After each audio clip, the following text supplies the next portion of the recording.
আমি এজিটি পাঠশালায় আপোনালোকক স্বাগতম জনাইছো। কৰোনা মহামাৰীৰ সময়ত জীৱনৰ যি প্ৰথম দেউনা সকলোভাৱে মেট্ৰিক পৰীক্ষা আৰু সেই মেট্ৰিক পৰীক্ষাৰ পাঠ গ্ৰহণৰ ক্ষেত্ৰত তোমালোকৰ দশম শ্ৰেণীত যথেষ্ট বাধাৰ সন্মুখীন হৈছা। গতিকে আমাৰ এজিটি পাঠশালা চেনেলটোৱে অনলাইন ক্লাছৰ জৰিয়তে সম্পূৰ্ণ অসমৰ প্ৰতিগৰাকী ছাত্ৰ ছাত্ৰীৰ বাবে আমি মুকলি কৰি দিছো। আমি দশম শ্ৰেণীৰ প্ৰতিটো পাঠ পুংখানুপুংখভাৱে কৰাই দিয়াৰ বাবে আমি প্ৰতিশ্ৰুতিবদ্ধ হৈছো আৰু আমি কৰাম।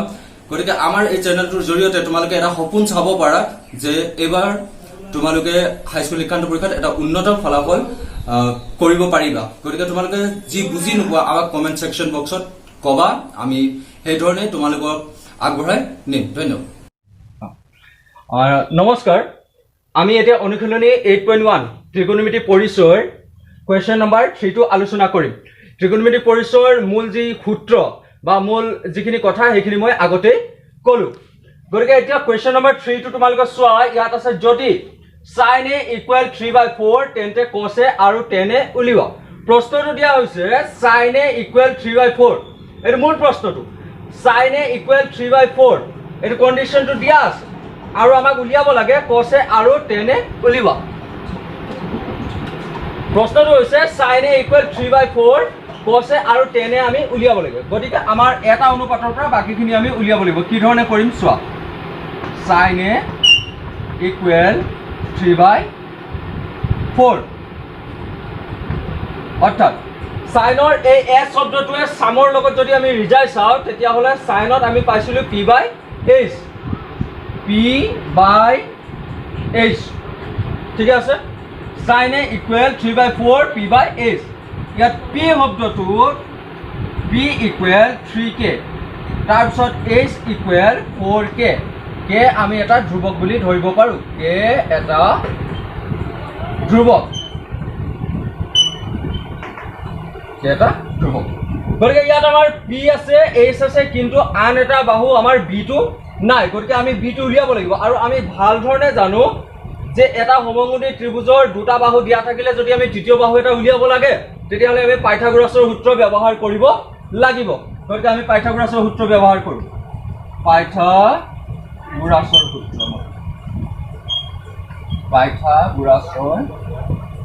সূত্ৰ মতে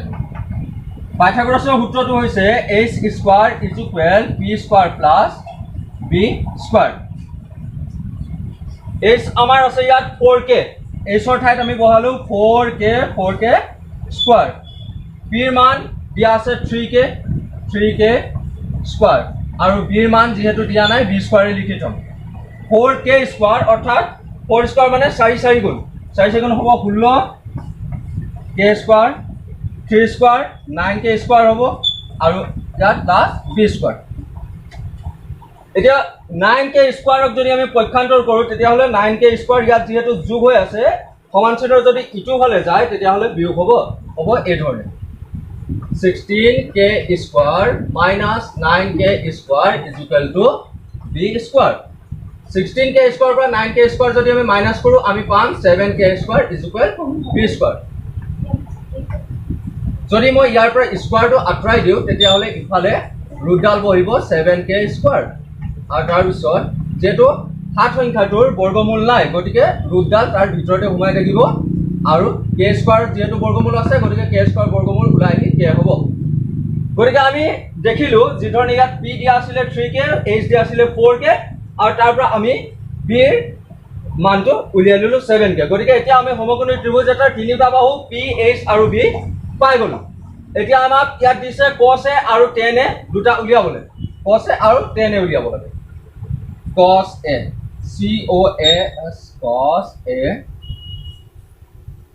cos a আমি পাইছিলো b/h, curly brown hair,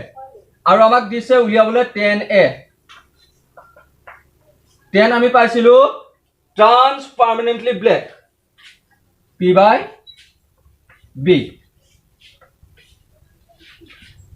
b ৰ মান আছে √7k, আমি ইয়াত বহাও √7k। h ৰ মান আমাক আগৰ পৰাই দিয়া আছিলে 4k। tan ৰ p ৰ মান আগৰ পৰা দিয়া আছে 3k, আৰু b ৰ মান √7 k কটাকটি গ'ল এফালে তোমাৰ cos a থাকি গ'ল √7/4 আৰু 10 ৰ মান থাকি গ'ল 3/√7 তোমালোকে নিশ্চয় বুজি পাইছা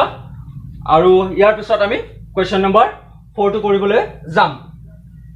আমি এটা আকৌ আলোচনা কৰো কোৱেশ্চন নম্বৰ 4 টো কোৱেশ্চন নম্বৰ 4 টো ইয়াত দিয়া আছে 15 cot a = 8 আৰু উলিয়াব লাগে sin a আৰু sec a আমাক দিয়া আছে 15 cot a = 8 ইয়াত চোৱা 15 টো cot a ৰ লগত পূৰণ হৈ আছে কেনেকৈ গম পাম কাৰণ এটা সংখ্যা আৰু এটা বৰ্ণ বা যদি চলক বুলি কও তেতিয়া হলে হেতুটা যদি পূৰণ হৈ থাকে বা একেলগত থাকে কোনো চিন নোহোৱাকে তেতিয়া আমি পূৰণ বুলি বুজি পাও গতিকে 15 টো cot a ৰ লগত পূৰণ হৈ আছে গতিকে যদি 15 টোক মই ইফালে পঠিয়াও তেতিয়া হলে এই ধৰণে হ'ব 8/15 ইয়াত পূৰণ হৈ আছে ইয়ালে আহিলে হৰণ হ'ব আৰু হৰণ যিটো সংখ্যাৰে হ'ব সেই সংখ্যাটো সদায় হৰ হৈ বহে যিকোনো এটা ভগ্নাংশ গতিকে ইয়াত আমি পাই গলো cot a = 8/15 আৰু এতিয়া আমি এটা কথা মনত পেলাব লাগিব যে cot a car প্ৰতিক্ৰম cot a হৈছে tan a ৰ প্ৰতিক্ৰম অৰ্থাৎ মানে উলুটা tan a আমি কি পাইছিলো টাৰ্নস পাৰ্মানেন্টলি ব্লেক অৰ্থাৎ p/b গতিকে cot a কি হ'ব b/p হ'ব tan হোৱা হলে p/b হলহেঁতেন cot a যেহেতু tan ৰ উলুটা গতিকে tan ৰ উলুটা হলে এই বস্তুটো উলুটা হ'ব গতিকে b/p হ'ব গতিকে আমাৰ উপলব্ধ আছে b বাহুটো 8 আৰু p বাহুটো 15 আৰু আমি p আৰু b যেহেতু দিয়া আছে গতিকে আমাক লাগিব h বাহুটো p = 15k b = 8k আৰু ইয়াত আমি লিখিলম k এটা ধ্ৰুৱক আকৌ মই প্ৰথমতে মই বাৰে বাৰে কৈ আছো যে দুটা বাহু যদি থাকে সমকোণী ত্ৰিভুজ এটা 3 নম্বৰ বাহুটো যদি উলিয়াবলৈ হয় তেতিয়া হলে পাইথাগোৰাছৰ সূত্ৰ ব্যৱহাৰ কৰিব লাগিব গতিকে আমি পাইথাগোৰাছৰ সূত্ৰ ব্যৱহাৰ কৰো পাইথাগোৰাছৰ সূত্ৰ মতে পাইথাগোৰাছৰ সূত্ৰটো হৈছে h² = p² + b²। h দিয়া আছে ইয়াত 15k 15k², p ৰ মান দিয়া আছে ইয়াত আসলে ভুল হৈছে অলপ 1 মিনিট ৰব h ৰ মান দিয়া নাই h ৰ মানটো আমি উলিয়াব লাগে p ৰ মান দিয়া আছে 15k², b ৰ মান দিয়া আছে 8k² h² 15k² অৰ্থাৎ 15 গুণ কিমান হয় 225 225k² আৰু 8² মানে কিমান 8 গুণ 64 64k² তাৰ পিছত h² এতিয়া আমি 225 আৰু 64 পূৰণ যোগ কৰিব লাগিব 225 + 64 = হৈ যাব তোমাৰ 289k² তাৰপিছত এইফালে চাবা যেহেতু ইয়াৰ বৰ্গমূল উলিয়াব লাগিব গতিকে মই ইয়াৰ স্কয়াৰ যদি আঁতৰাই দিও তেতিয়া হলে ইফালে গৈ ৰুট এডাল বহিব এই ধৰণে 289k² এতিয়া আমি জানিব লাগিব 289 ৰ বৰ্গমূল কি অৰ্থাৎ একে কি দুটা সংখ্যা পূৰণ কৰিলে 289 হ'ব হেয়া হ'ব 17 17 গুণ 289 আৰু k² বৰ্গমূল k হ'ব গতিকে আমি তিনিটা বাহুৰ মান পাই গলো p পালো 15 b পালো 8 আৰু h পালো 17 গতিকে আমাক এতিয়া দুটা বস্তু উলিয়াবলৈ দিছে sin a আৰু sec a গতিকে আমি উলিয়াও sin a আৰু দিছে sec a sin a আমি জানো p/h আৰু sec a আমি জানো sec a car উলুটা sec a হৈছে cos a ৰ উলুটা cos a কি হয় b/h গতিকে cos ৰ যদি উলুটা sec a হয় তেতিয়ালে b/h ৰ উলুটা কি হ'ব h/b হ'ব মই আকৌ কৈছো cos ৰ উলুটা sec a হয়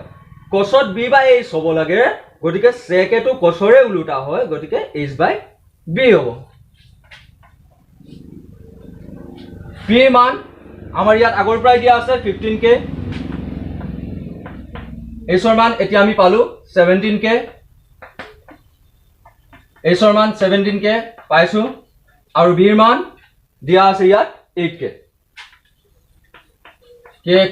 কে যদি কটাকটি কৰো তেতিয়া হলে সাইনে আমি পাই যাম 15/17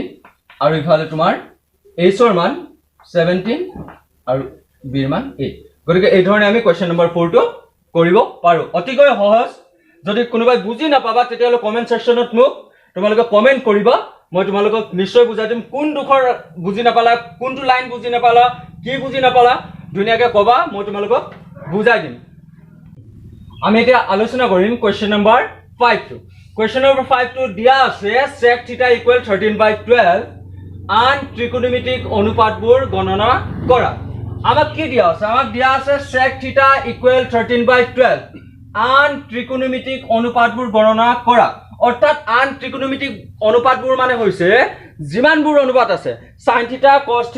tan θ পৰা আৰম্ভ কৰি গোটেই 6টা এটা যেহেতু দিয়া আছে গতিকে আমি বাকি 5টা উলিয়ালে হৈ যাব কিন্তু তাৰ বাবে আমি মই বাৰে বাৰে প্ৰথম ভিডিও কেইটাটো কৈ আছো যে যিকোনো এটা অনুপাতৰ মান দিয়া থাকিলে সেই অনুপাতৰ মানটোত কেৱল মাত্ৰ দুটা বাহুৰহে মান দিয়া থাকে গতিকে বাকি আমি আৰু এটা বাহুৰ মান উলিয়াই লব লাগিব ঠিক আছে আমি বুজো ইয়াত দিয়া আছে sec θ = 13/12 এতিয়া sec θ কিহৰ প্ৰতিক্ৰম হয় sec θ cosৰ প্ৰতিক্ৰম হয় sec θ cosৰ প্ৰতিক্ৰম হয় cosত আমি কি পাও b/h গতিকে sec θ আমাৰ উলুটা হ'ব গতিকে কি হ'ব h/b মন দিবা cos θ আমাৰ b/h হয় গতিকে sec θ তাৰ উলুটাটো হলে h/b হ'ব ইয়াত আমি দুটা বাহু পাইছো h ৰ মান পাইছো আৰু b ৰ মান পাইছো গতিকে আন এটা বাহু থাকি গৈছে হেতু হৈছে p অৰ্থাৎ উন্নতিডালৰ মান আমি নাজানো ইয়াত h = 13k b = 12k আৰু p ৰ মান আমি নাজানো আমি ইয়াত লিখিলো k এটা ধ্ৰুৱক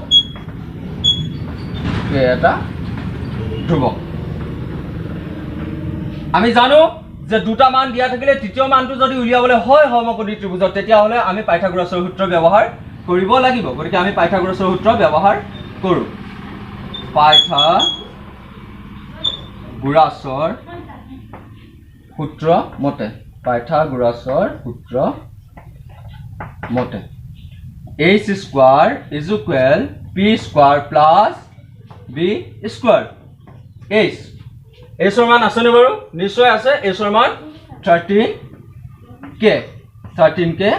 স্কয়াৰ p ৰ মান নাই গতিকে আমি p স্কয়াৰ বুলি লিখি থও b ৰ মান আছে নিশ্চয় আমি দেখিছো 12k স্কয়াৰ 13k স্কয়াৰ অৰ্থাৎ 13 ক যদি আমি স্কয়াৰ কৰো তেতিয়ালে 13 জৰ 169k স্কয়াৰ p স্কয়াৰ থাকিব আৰু 12 ক যদি আমি স্কয়াৰ কৰো 12 বাৰ গুণ এফালে 144k স্কয়াৰ এফালে আমি চাও 169k square plus 144k square আছে এফালে যদি আহে অৰ্থাৎ পক্ষান্তৰ যদি হয় তেতিয়া হলে এফালে মাইনাস হৈ আহিব 144k স্কয়াৰ ইজ ইকুৱেল এফালে থাকি যাব p স্কয়াৰ ঠিক আছে নে বাৰু 169 ৰ পৰা যদি আমি 144 মাইনাস কৰো তেতিয়া হলে আমি পাম 25k square is equal p square এতিয়া মই যদি ইয়াৰ পৰা স্কয়াৰটো আঁতৰাই দিও তেতিয়া হলে ইটো ফালে বৰ্গমূল চিহ্নডাল বৈ যাব অৰ্থাৎ ৰুটডাল বৈ যাব 25k স্কয়াৰ ৰুটৰ ভিতৰত সোমাই যাব গতিকে আমাৰ উলাই যাব কি p ইকুৱেল 5k গতিকে তোমালোকে চোৱা sec থিটাৰ পৰা আমি পাইছিলো h ৰ মানটো এটা সমকোণী ত্ৰিভুজৰ তিনটা বাহুৰ h ৰ মানটো 13k b ৰ মানটো 12k আৰু p ৰ মানটো আমি পাইথাগোৰাছৰ সূত্ৰ ব্যৱহাৰ কৰি উলিয়ালো 5k গতিকে আমাক প্ৰশ্ন দিয়া হৈছিল আন ত্ৰিকোণমিতিক অনুপাতবোৰ গণনা কৰা আন ত্ৰিকোণমিতিক অনুপাত বিলাকৰ ভিতৰত আমাক গুটেই গিটাই গণনা কৰিবলৈ কৈছিল আমি sec থিটাটো গণনা নকৰো কিয়নো sec থিটাটো ইতিমধ্যে দিয়াই আছে গতিকে আমি sin থিটাৰ পৰা উলিয়াও sin থিটা p/h cos theta b/h tan theta pi by b তাৰপিছত আছে কসেক থিটা যিহেতু সাইনৰ ওলোটা হয় গতিকে পি বাই এইচ আছে কসেকত হ'ব এইচ বাই পি আৰু তাৰপিছত আমাৰ সেক থিটা যেহেতু উলিয়াব নালাগে কাৰণ সেক থিটা ইতিমধ্যে দিয়াই আছিল গতিকে আমি উলিয়াম কট থিটা আমি জানো টেনৰ উলোটা হয় টেনত আছে পি বাই বি গতিকে কটত হ'ব বি বাই পি গতিকে আমি মানবোৰ বহাই গৈ থাকো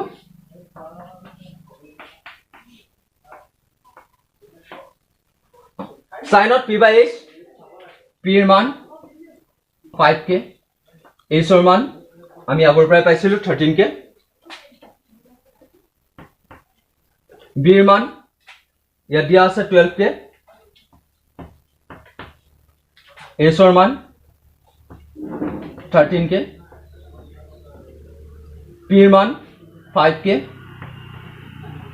বিৰ মান 12k এইচৰ মান আমি জানো 13k পিৰ মান 5k বিৰ মান 12k আৰু পিৰ মান 5k গতিকে আমি k সমূহ কাটি দিও sin theta 5/13 cos theta 12/13 tan theta 5/12 হ'ব এফালে cosec theta 13/5 হ'ব মন দিয়া sin theta 5/13 হৈছে cosec theta তাৰ উলোটা 13/5 হৈছে আকৌ ইফালে মন দিয়া cos theta 12/13 হৈছে tan theta 5/12 হৈছে গতিকে cot theta তাৰ উলোটা হ'ব 12/5 গতিকে তোমালোকে দেখিলা এই ধৰণে আমি কোৱেশ্চন নম্বৰ 5 টো কৰিলো গতিকে আজি আমি কোৱেশ্চন নম্বৰ 3 কোৱেশ্চন নম্বৰ 4 আৰু কোৱেশ্চন নম্বৰ 5 কৰিলো গতিকে মই আশা কৰিছো এই ভিডিও বিলাকৰ পৰা তোমালোকৰ লাভালাভ হ'ব তোমালোকে প্ৰত্যেক দিনাই ভিডিওটো চাই থাকিবা মই ভাবো তোমালোকৰ যথেষ্ট লাভ হ'ব আমাৰ এই চেনেলটোৱে এজেডি পাঠশালাই তোমালোকক এই বছৰ হাই স্কুল শিক্ষান্ত পৰীক্ষাত গণিত বিষয়টো অতি সহজভাৱে কৰি তোলাৰ বাবে প্ৰতিশ্ৰুতিবদ্ধ হৈছে তোমালোকে আমাৰ হৈতে তোমালোকৰ সপোনবোৰ দিঠক কৰিবৰ বাবে যত্নবান হোৱা এবাৰ আমি তোমালোকক কথা দিছো যে এবাৰ হাই স্কুল শিক্ষান্ত পৰীক্ষাত তোমালোকৰ উন্নত ৰিজাল্টৰ দায়িত্ব আমি লৈছো তোমালোকৰ প্ৰত্যেকটো সপোন দিঠক আমি কৰিম ধন্যবাদ